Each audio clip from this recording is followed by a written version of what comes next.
Torto-arado, fio de corte, parte 7. Anos depois do acidente que emudeceu uma de suas filhas, meu pai, incentivado por Sutério, havia convidado o irmão de minha mãe para residir em Água Negra. O gerente queria trazer gente que trabalhe muito e que não tenha medo de trabalho, nas palavras de meu pai, para dar seu suor na plantação. Podia construir casa de barro, nada de alvenaria, nada que demarcasse o tempo de presença das famílias na terra. Podia colocar roça pequena para ter abóbora, feijão, quiabo, nada que desviasse da necessidade de trabalhar para o dono da fazenda. Afinal, era para isso que se permitia a morada. Podia trazer mulher e filhos, melhor assim, porque quando eles crescessem, substituiriam os mais velhos. Seria gente de estima, conhecida, afilhados do fazendeiro. Dinheiro não tinha, mas tinha comida no prato. Poderia ficar naquelas paragens, sossegado, sem ser importunado. Bastava obedecer às ordens que lhe eram dadas. Vi meu pai dizer para meu tio que no tempo de seus avós era pior. Não podia ter roça, não havia casa, todos se amontoavam no mesmo espaço, no mesmo barracão. Para convencê-lo, meu pai disse que o arrozal era bom de trabalhar, que ali chovia, tinha terra boa, que, olha, abria os braços mostrando a roça e o quintal, mostrando a mata ao seu redor. Aqui não nos falta nada. Você tem uns meninos, isso é de ajuda. Tem um passarinho preto miudinho assim. Mostrava as falanges dos dedos dando a dimensão aproximada da praga. Que ataca o arrozal de manhã cedo. Os meninos podem ajudar a espantar eles. Aqui, todo mundo acorda cedo para espantar os passarinhos. Só assim fazemos boa colheita. Era verdade. Nos longos anos em que plantaram arroz no meio do sertão de água, na beira dos pântanos dos marimbus, acordávamos antes que o sol se levantasse no horizonte e seguíamos rumo à roça da fazenda. Nos muníamos de galhos, pedras, tudo que fosse instrumento para espantar os pássaros, miudinhos, de penas negras e que brilhavam quase azuis na luz da manhã. Se não fôssemos rápidos o suficiente, seu bico entrava no grão que amadurecia e sugava tudo o que estivesse dentro, com sua minúscula língua. Enquanto os adultos trabalhavam, cabia a nós, as crianças, espantar a praga. Os meninos chegavam com estilingues, por vezes abatiam a ave pequena. Certa vez, Belonísia chorou, e só cessou o pranto quando sugeri que fizéssemos um enterro, com direito a uma caixa de vela, como urna, e flores que colhemos no campo. Meu tio viajou no lombo de um burro, a mulher em outro, os filhos caminhando, se revezando na travessia para a montaria dos animais. Foram morar numa construção de alvenaria, uma casa vazia que abrigava os trabalhadores que chegavam. Era permitido que se hospedassem ali até a aceitação definitiva da morada, dada de acordo com a produtividade e a disposição para o trabalho da nova família. Se aceitos, destinava-se a eles uma parcela de terra para que pudessem construir a tão almejada casa e ter seu quintal e animais pequenos. Tio Servo chegou acompanhado da esposa, Ermelina, e dos 6 filhos. Era a primeira vez que os via. Minha mãe estava emocionada com a descrição de sentimentos que lhe era peculiar. Matou 2 galinhas de nosso quintal e fez um almoço farto. Sentamos no chão com nossos pratos. As crianças tímidas se escondiam atrás dos pais. Salu não conhecia a cunhada e logo quis saber o nome dos sobrinhos. Este aqui guardei para você batizar, Salu, disse. Era meu primo mais velho, Severo. Era quase um rapaz, crescido, mas igualmente tímido como os irmãos. Mas deixou o menino tanto tempo pagão, servo? Reclamou minha mãe da negligência do irmão. Depois do almoço, e, espalhados pelo terreiro, meus primos foram se entrosando. A casa onde iam ficar estava mais próxima do rio Santo Antônio, do lado oposto à nossa casa. Assim, nosso contato não seria tão frequente. Nos veríamos nas festas e nos feriados, ou nos dias das brincadeiras de jaré em nossa casa. Não cheguei a vê-los nos arrozais da várzea de Santo Antônio, para saber se espantavam o Chupim tão bem quanto nós. Mas Severo, o primo tímido, chegava de tempos em tempos com meus tios para nos visitar. Se era brincadeira de jaré, ficávamos acordados até a madrugada correndo pelo terreiro, contando histórias e rindo alto.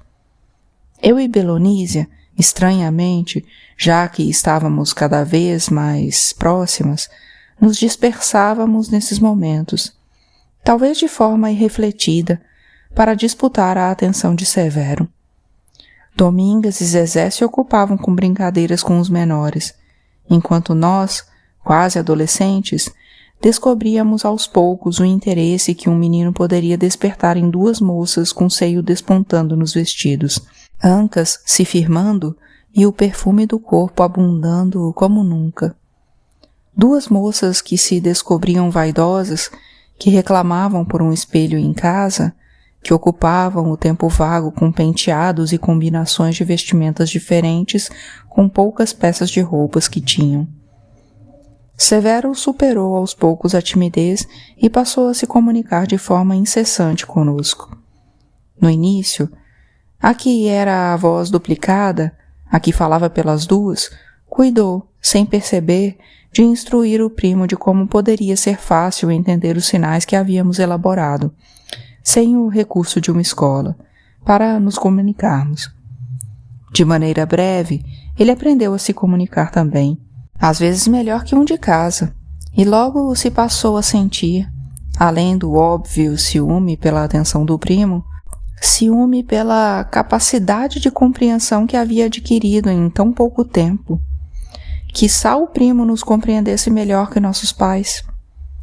Chupim aos montes, e todo dia, ao alvorecer. Nós seguíamos para espantá-los com nossas armas. Chupim engana, é matreiro e preguiçoso. Come o arroz que a gente planta, ouvíamos falar. Gosta de coisa pronta. Não batalha pelo seu grão. Chupim, nos marimbuns, podia colocar ovos no ninho de Xanã, no do sangue de boi de penugem vermelha cor de fogo, cantando o tiê-tiê para os ovos dos filhotes que pensa serem seus. Chupim coloca ovos no ninho de carrega-madeira que esteve construindo sua casa para abrigar sua cria, e as crias do parasita sem saber. Deixava seus ovos fecundos para serem chocados nos ninhos do choró d'água, cabeça de velho, sabiá bosteira, sabiá bico de osso, bem-te-vi, patu d'água e guaxu. Os ovos do chupim cresciam debaixo da beleza do canto do sofrê e até de isabelê no chão. Mas nunca vi ovo de chupim no ninho de paturi. Por que será? É o que guardo das conversas que tínhamos quando nos encontrávamos em nossa casa, quando muito, na casa da família do tio Servo, no sequeiro do rio Santo Antônio. Com a chegada do tio, ganhamos um tocador de pífaro para alegrar as festas de santos, porque as festas dos encantados eram dominadas pelos atabaques. Por muitos anos, a música do pífaro de nosso tio dominou nossas celebrações, e as mais distantes, quando viajávamos para festejar São Francisco e outros santos de nossa estima nos povoados de Remanso e Pau de Colher. No dia de São Sebastião, santo de devoção de nosso pai e celebrado na sua data de nascimento, havia a maior festa, a que mais agregava gente e a que mais trazia devotos de fora da fazenda. Muitos vinham de longe para seguir os rituais da brincadeira, para festejar com bebidas e comidas as dádivas que haviam recebido dos encantados. Nós, crianças, permanecíamos distantes das principais atividades, os mais novos em brincadeiras ao redor da casa, os mais jovens disputando a atenção dos adultos. Eu e Belonísia Ouvíamos a conversa das filhas de Dona Carmeniusa e Dona Tonha. Elas falavam da visita dos patrões às roças da fazenda. Queriam saber se eles haviam chegado por aqui, se tinham levado as batatas do nosso quintal também. Mas as batatas do nosso quintal são deles, alguém dizia. Eles plantam arroz e cana, levam batatas, levam feijão e abóbora. Até folhas de chá eles levam. E se as batatas colhidas estiverem pequenas, fazem a gente cavucar a terra para levar as maiores, disse Santa, arregalando os olhos para mostrar sua revolta. Que usura! Eles já ficam com o dinheiro da colheita do arroz e da cana. Poderiam muito bem comprar batata e feijão no armazém ou na feira da cidade. Nós é que não conseguíamos comprar nada, a não ser quando vendíamos a massa do buriti e o azeite de dendê, escapulindo dos limites da fazenda sem chamar a atenção. Mas a terra é deles, a gente que não dê, que nos mandam embora. Cospem e mandam a gente sumir antes de secar o cuspo, alguém disse, num sentimento de deboche e indignação. Severo nos observava de longe, riscando um graveto no barro seco. Quando já era de madrugada, minha mãe perguntou se havia visto Belonísia e Domingas. Domingas estava brincando com a filha de Jandira, na lateral da casa. Belonísia eu havia perdido de vista. O povo está indo embora, disse minha mãe. Pediu que levasse minha irmã para a cama. Não obedeci logo. Deixei Domingas num canto. Parecia não ter sono àquela altura. Quando dei uma volta ao redor da casa procurando por Belonísia. Não muito distante, debaixo do umbuzeiro quase seco, vi uma sombra que se distinguia do resto da escuridão da noite. Era uma noite fresca e parte das pessoas que iam embora estava agasalhada para caminhar para suas casas. Outros abraçavam o próprio corpo, tentando se aquecer. Me aproximei devagar da árvore onde se abrigava a sombra, e antes que chegasse mais perto, a vi se dividir. Belonísia deixou o abrigo como se nada tivesse acontecido. Passou por mim de cabeça erguida e sorrindo. Antes que eu me aproximasse mais, Severo também deixou o umbuzeiro e seguiu em direção aos pais que estavam prontos para caminhar até sua casa com o candeeiro que tremulava a luz ao longe nas mãos. Sem conseguir dormir o resto da noite, sem nem olhar para minha irmã, fui tomada por um sentimento de decepção e rivalidade que desconhecia até aquele instante. Parte 8. Ao amanhecer, fiz chegar à minha mãe a mensagem de que Belonísia estava com o primo Severo, de embaixo do umbuzeiro na noite passada. Sem ter certeza do que virá, mas intuía, adicionei à narrativa a visão de um beijo. Pela primeira vez, vi os olhos de minha mãe crisparem e, sem esperar explicações, antes que meu pai soubesse, se encarregou da punição, uma surra de sandália. Cada batida que ouvia Belonísia receber ardia na minha pele. Fui invadida por uma estranha vontade de vingança, pela traição que vi naquele ato, ao mesmo tempo que doía em mim, por nunca ter visto minha irmã apanhar, e porque, desde o acidente, nós havíamos mantido uma relação de reciprocidade maior do que as gêmeas do compadre Saturnino. Até aquele instante, Belonísia havia sido mais próxima de minha mãe, enquanto eu sempre havia me sentido mais ligada ao pai. Mas a surra repercutiu mais em seu íntimo do que o ardor e o machucado na pele. Com medo da reação de meu pai, minha mãe não compartilhou o ocorrido. Nunca soube ao certo, mas deve ter dado jeito de falar com tio Servo sobre o sucedido, de mandar um recado por alguém ou algum bilhete, afinal, ela sabia escrever. E durante um tempo considerável, não vimos Severo. Nem mesmo nas brincadeiras de jaré que continuaram com a regularidade de sempre em nossa casa. Belonísia ficou por semanas sem me olhar diretamente. Passava do quarto para a sala, ou mesmo para o quintal ou o terreiro. Interagia com os outros irmãos, mas me ignorava. O sentimento de decepção que eu tinha sobre o incidente aos poucos foi se desfazendo diante da mágoa que ela externava. De repente, senti um enorme pesar por ter feito minha mãe castigar Belonísia e, ao mesmo tempo, por ter afastado, de forma involuntária e sem medir as consequências, Severo de nossa convivência.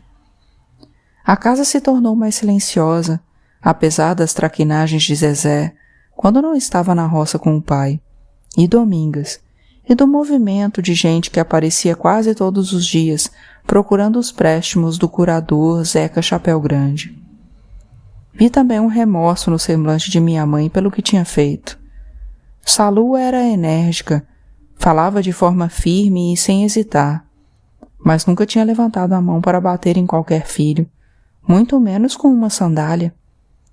Ela tentava reparar seu ímpeto de correção, oferecendo a Belonísia uma caneca de mingau antes de qualquer um de nós, ou deixando para ela os trabalhos domésticos menos fatigantes, como lavar a louça no giral, enquanto para mim destinava o carregamento de baldes de água do poço ou do rio.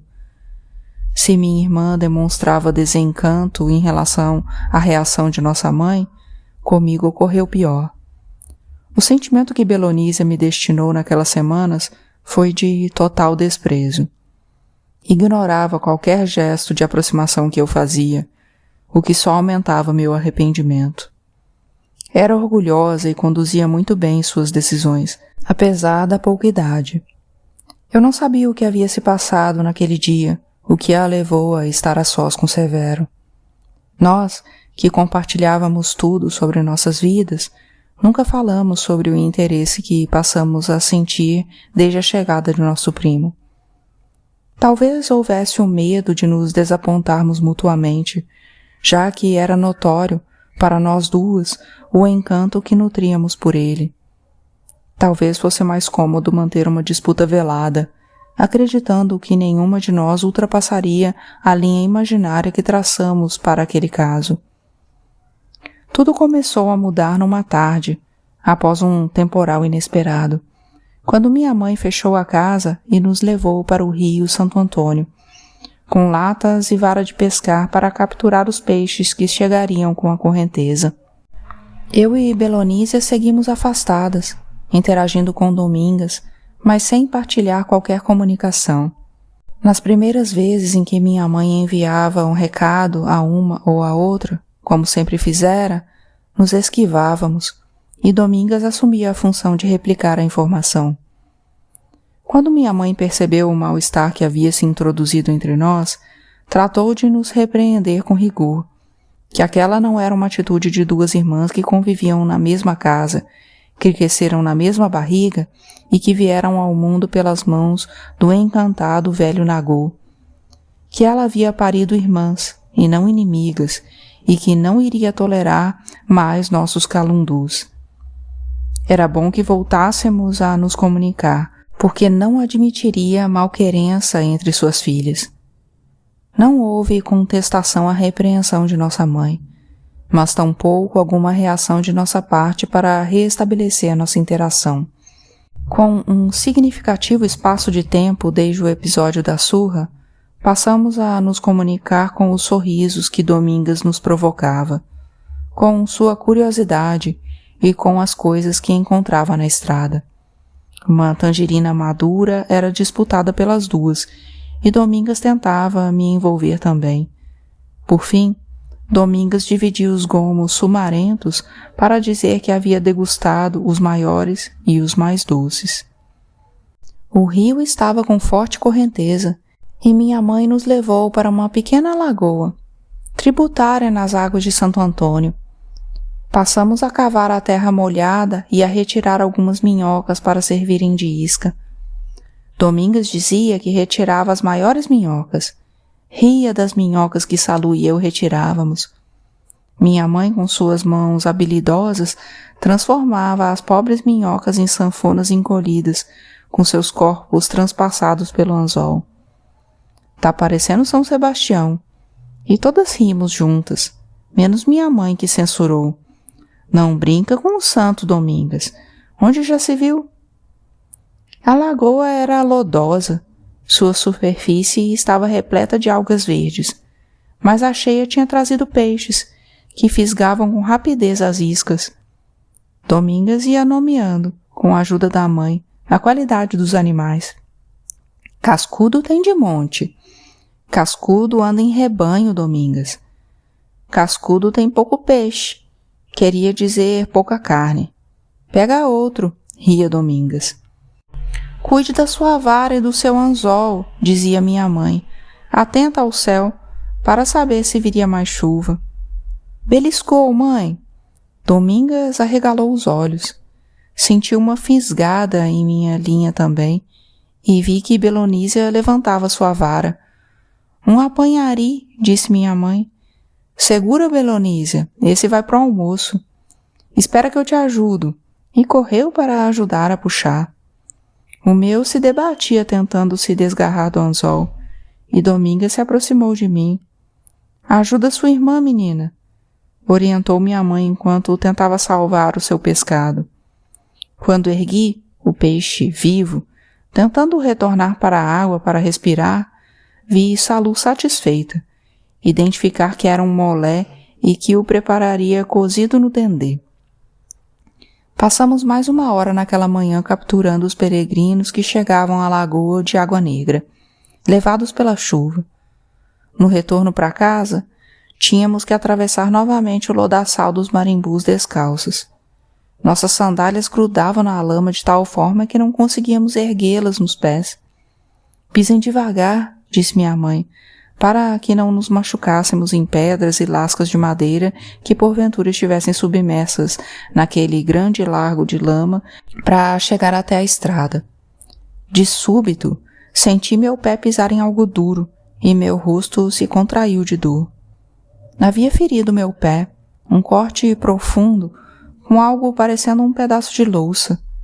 Belonísia, que estava mais perto de mim, me ajudou a levantar a perna, a chegar na estrada e retirou, com as orientações gritadas por Salu, que atravessava com dificuldade o charco, o objeto que havia cortado meu pé.